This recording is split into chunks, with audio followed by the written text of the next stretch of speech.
नमो भगवते वासुदेवाय। भगवान विष्णुलाई हिन्दू धर्ममा संसारको पालनकर्ता मानिन्छ। जब जब पृथ्वीमा धर्मको ह्रास हुन्छ र अधर्म बढ्छ, तब भगवान विष्णुले विभिन्न रूपमा अवतार लिएर पृथ्वीमा शान्ति र धर्मको स्थापना गर्नुहुन्छ। हजुरहरूलाई स्वागत छ मेरो यो अर्को भिडियोमा। म हुँ हरि नेपाली। हामी आजको यस भिडियोमा भगवान विष्णुको अवतारको बारेमा चर्चा गर्नेछौँ।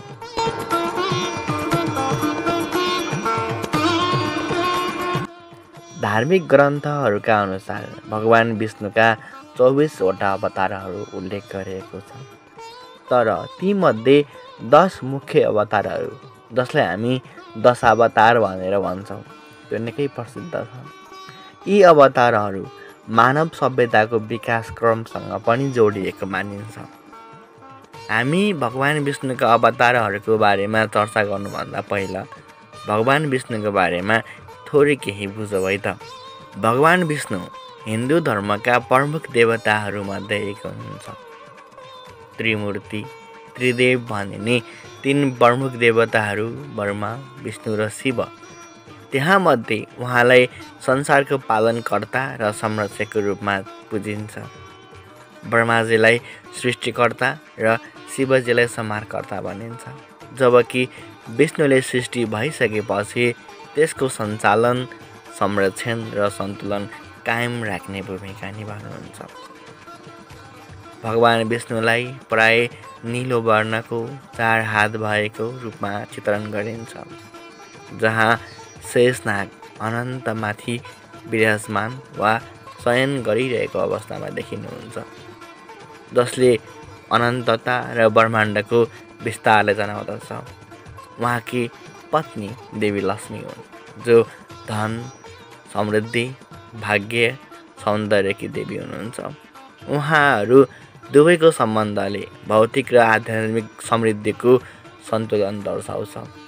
भगवान विष्णुको वाहन गरुड हो, जो पक्षीराजको रूपमा चिनिन्छ, जसले तीव्र गति, बल र निष्ठाको प्रतीकको रूपमा लिन्छ। गरुडले विष्णुलाई ब्रह्माण्डभरि यात्रा गर्न मद्दत गर्दछ। उहाँको 4 हातमा विभिन्न प्रतीकहरू हुन्छन्, जसको आफ्नै महत्त्व छ। पाञ्चजन्य शङ्ख यो सृष्टिको आदि ध्वनि, पवित्रता र विजयको प्रतीक हो।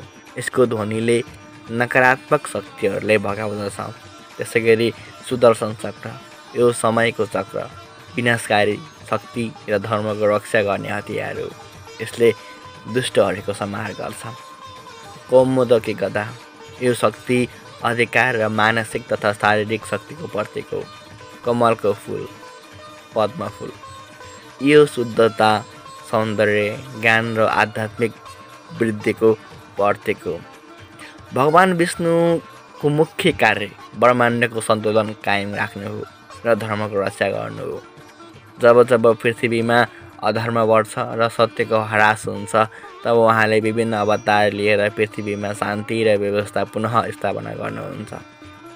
उहाँका 10 मुख्य अवतारहरू मत्स्य, कुर्म, वराह, नरसिंह, वामन, परशुराम, राम, कृष्ण, बुद्ध र कल्की हिन्दू धर्ममा धेरै प्रसिद्ध छन्। यी अवतारहरूले विभिन्न युगमा पृथ्वीलाई सङ्कटबाट बचाएका छन् र मानव जातिलाई सही मार्ग देखाएका छन्। विष्णुलाई ब्रह्माण्डको सम्पूर्ण नियम र व्यवस्थाका सञ्चालक मानिन्छ। उहाँले नै ग्रह, नक्षत्र र प्राकृतिक चक्रलाई व्यवस्थित राख्नुहुन्छ। वैष्णव परम्पराका अनुसार भगवान विष्णुको भक्ति र उपासनाबाट मोक्ष प्राप्त हुन्छ। हामी अब भगवान विष्णुका 10 मुख्य अवतारहरूको विस्तृत व्याख्यातर्फ लाग्यौँ। पहिलो नम्बरमा रहेको छ मत्स्य अवतार, जो माछाको अवतार हो।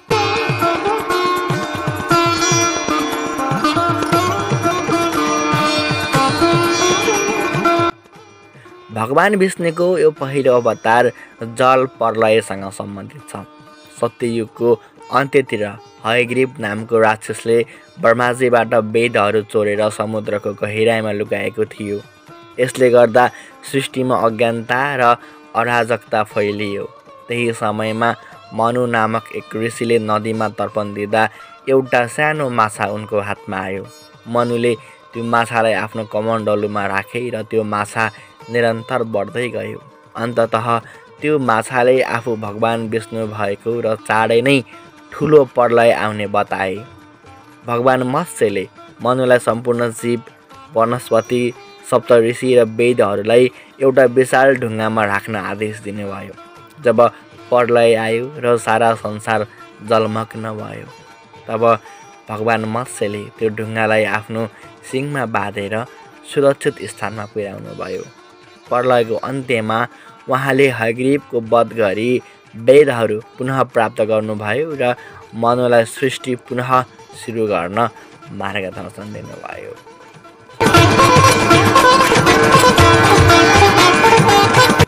हामी अब कुरा गरौँ कुर्म अवतारको, जो चाहिँ कछुवाको अवतार हो। यो अवतार समुद्र मन्थनको घटनासँग जोडिएको छ। देवता र दानवहरूले अमृत प्राप्त गर्नका लागि समुद्र मन्थन गर्ने निर्णय गरे। उनीहरूले मन्द्राचल पर्वतलाई मथनी र वासुकी नागलाई नेति बनाए। तर मन्थनका क्रममा मन्द्राचल पर्वत समुद्रको गहिराइमा डुब्न थाल्यो। यस्तो अवस्थामा भगवान विष्णुले विशाल कुर्मको रूप धारण गरी पर्वतलाई आफ्नो पीठमा अड्याउनु भयो। उहाँको विशाल र स्थिर पीठमा पर्वत अडिएपछि समुद्र मन्थन सुचारु भयो र अमृत लगायत अनेकौं बहुमूल्य वस्तुहरू समुद्रबाट निस्किए। यस अवतारले संसारको स्थिति र सन्तुलनमा भगवानको भूमिकालाई दर्शाउँदछ।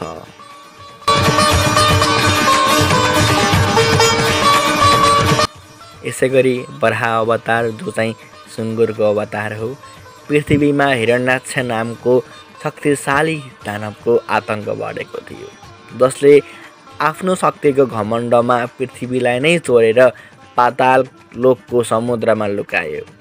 यसले गर्दा पृथ्वी अन्धकार र अस्थिर भयो। देवताहरूले भगवान विष्णुसँग गुहार मागे। तब भगवान विष्णुले विशाल र शक्तिशाली बराह, जो जङ्गली सुँगुरको रूप धारण गर्नुभयो। उहाँले आफ्नो शक्तिशाली मुखले पृथ्वीको गन्ध पछ्याउँदै पाताल लोकको समुद्रमा प्रवेश गर्नुभयो। त्यहाँ हिरण्याक्षसँग भीषण युद्ध गर्नुभयो, जसमा बराहले हिरण्याक्षको वध गर्नुभयो। त्यसपछि बराहले पृथ्वीलाई आफ्नो दाँतमा उठाएर पुनः आफ्नो मूल स्थानमा स्थापना गर्नुभयो। यो अवतारले पृथ्वीलाई अधर्मबाट मुक्त गराई पुनः स्थापित गर्ने भगवानको शक्ति र समर्पणलाई देखाउँदछ। यसैगरी चौथो नम्बरमा छ नरसिंह अवतार, जो आधा सिंह र आधा मनुष्य थियो। यो अवतार भक्त प्रह्लाद र हिरण्यकशिपुको कथासँग सम्बन्धित छ। हिरण्यकशिपुले ब्रह्माजीबाट यस्तो वरदान प्राप्त गरेको थियो कि न उसलाई मनुष्यले मार्न सकोस्, न पशुले मार्न सकोस्, न दिनमा न रातमा, न घरभित्र न बाहिर, न हतियारले न निहत्थाले, न जमिनमा न आकाशमा। यस वरदानले ऊ अमर भएको र कसैले मार्न नसक्ने ठान्यो। ऊ भगवान विष्णुको घोर विरोधी थियो र आफ्नो पुत्र प्रह्लाद भगवान विष्णुको भक्त भएकाले यसलाई यातना दिन्थ्यो। जब हिरण्यकशिपुले प्रह्लादलाई भगवान विष्णु कहाँ छन् भनेर सोधेर एउटा खम्बामा भगवान छन् भनी उपहास गर्यो, तब भगवान विष्णुले त्यो खम्बा फालेर आधा सिंह र आधा मनुष्यको भयानक रूप नरसिंहको रूपमा प्रकट हुनुभयो। उहाँले साँझको समयमा न दिन न रात, ढोकाको चौकोसमा न भित्र न बाहिर, आफ्नो नङ्ग्राले न हतियार न निहत्था हिरण्यकशिपुको पेट च्यातेर वध गर्नुभयो। यस अवतारले भगवान आफ्ना भक्तहरूको रक्षाका लागि जुनसुकै रूप धारण गरेर आउन सक्ने र अधर्मको कुनै पनि रूपलाई नाश गर्न सक्ने कुरा देखाउँदछ। हामी अब कुरा गरौँ वामन अवतारको, जो बटुको ब्राह्मणको रूपमा भगवान विष्णुले धरतीमा अवतार लिनुभएको थियो। वामन अवतार महाबली नामक शक्तिशाली र दानी दानव राजाको अहङ्कारलाई तोड्नका लागि भएको थियो। महाबलीले आफ्नो दानशीलता र तपस्याले तिनै लोकमा प्रभुत्व जमाएका थिए र देवताहरूलाई समेत स्वर्गबाट धपाएका थिए। उनको अहङ्कार बढ्दै जाँदा भगवान विष्णुले एक सानो बटुको ब्राह्मणको रूप धारण गरी महाबलीको यज्ञस्थानमा पुग्नुभयो। महाबलीले बटुकलाई के दिन चाहन्छौ भनी सोध्दा बामनले केवल 3 पाइला जमिन मागे। महाबली हाँसी हाँसी त्यो दान स्वीकार गरे। बामनले तत्काल आफ्नो विशाल रूप धारण गर्नुभयो र पहिलो पाइलाले सारा पृथ्वी नाप्नुभयो। दोस्रो पाइलाले सम्पूर्ण स्वर्गलोक नाप्नुभयो। तेस्रो पाइला राख्ने ठाउँ नभएपछि महाबलीले आफ्नो वचन पुरा गर्न आफ्नो शिर तेस्रो पाइलाका लागि अर्पण गरे। बामनले महाबलीको शिरमा पाइला राखेर उनलाई पाताल लोकमा पठाउनुभयो र यसरी उनको अहङ्कारको अन्त्य गर्नुभयो र यो अवतारले अहङ्कारको विनाश र दानशीलताको सही अर्थलाई दर्शाउँदछ।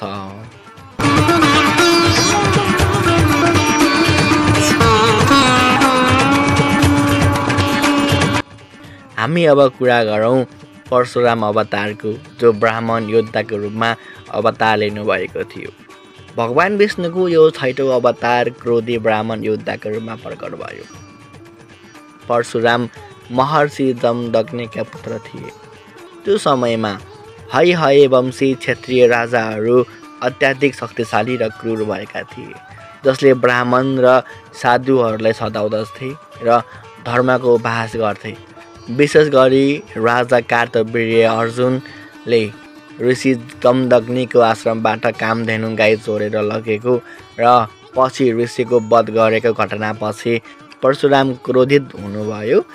परशुरामले आफ्नो बुबाको मृत्युको बदला लिन र पृथ्वीलाई अत्याचार क्षेत्रीयहरूको नाश गर्न 21 पटक पृथ्वी परिक्रमा गरी क्षेत्रीयहरूको संहार गर्नुभयो।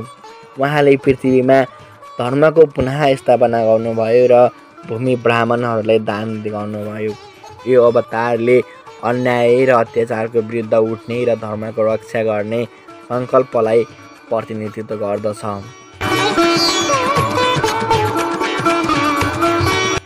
यसै गरी 7औं नम्बरमा राम अवतार, जो मर्यादा पुरुषोत्तम रामको रूपमा चिनिनुहुन्छ। भगवान विष्णुको यो 7औं अवतारलाई मर्यादा पुरुषोत्तम भनेर चिनिन्छ। राम अयोध्याका राजा दशरथका ज्येष्ठ पुत्र थिए र उहाँको कथा रामायणमा वर्णन गरिएको छ। रामले आफ्नो जीवनभर सत्य, धर्म, कर्तव्यपरायणता, त्याग र प्रेमको आदर्श प्रस्तुत गर्नुभयो। उहाँले आफ्नो बुबाको वचन पुरा गर्न 14 वर्ष वनवास जानुभयो। वनवासको समयमा लङ्काका राक्षस राजा रावणले उहाँको पत्नी सीताको हरण गरे। रामले भाइ लक्ष्मण, हनुमान र सुग्रीव जस्ता भक्तहरूको सहयोगमा विशाल वानर सेना बनाएर रावणको वध गर्नुभयो र सीतालाई फिर्ता लिनुभयो। राम राज्यलाई न्याय, सुख र समृद्धिको प्रतीक मानिन्छ। यस अवतारले जीवनका हरेक पक्षमा आदर्श व्यवहार र धर्मको पालना कसरी गर्ने भन्ने शिक्षा दिन्छ। यसै गरी 8औं अवतार कृष्ण अवतार। भगवान विष्णुको यो 8औं अवतारलाई पूर्ण अवतारको रूपमा चिनिन्छ। कृष्ण देवकी र वासुदेवका पुत्र थिए, जसको जन्म मथुराको कारागारमा भएको थियो। उहाँले आफ्नो बाल्यकाल गोकुलमा बिताउनुभयो। कृष्णले विभिन्न दैत्यहरूको वध गर्नुभयो, जस्तै पुतना, बकासुर, कालियानाग आदि। उहाँले कंस जस्ता अत्याचारी शासकको अन्त्य गर्नुभयो। महाभारतको युद्धमा उहाँले पाण्डवहरूको सारथी बनी अर्जुनलाई श्रीमद् भागवत गीताको ज्ञान दिनुभएको थियो।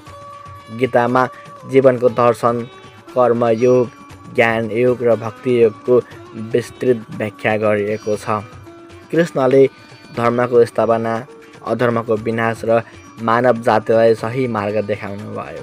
उहाँको जीवनले प्रेम, ज्ञान, शक्ति र लीलाको अद्भुत मिश्रणलाई दर्शाउँदछ।